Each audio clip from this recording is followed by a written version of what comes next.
In this video, I'm going to teach you how to transfer data from broken screen Android. It's a very easy process, so make sure to follow along.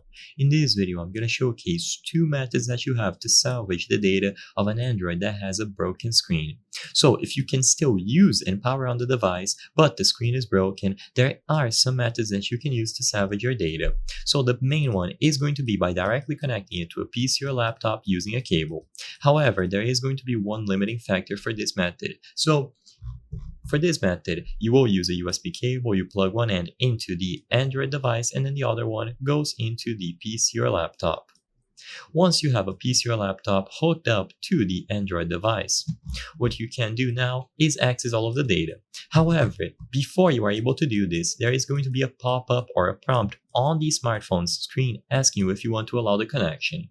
Now, if your screen is broken but it is still a little bit usable, then what you have to do is tap the allow option. But if it is way too broken and you cannot tap it at all, then sadly this option might be out of the table. If you previously connected this smartphone to the same PC or laptop where you are doing this transfer, then you won't have to go to the allow prompt and then you can just access all of the data on your smartphone.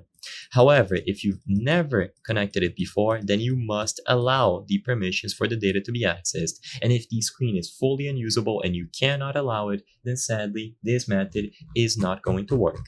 So the only other alternative method is to access places like Google Drive or Google Photos and see if automatic backups were made. If this is the case and you have previous backups of all of your data, you can simply open them from here.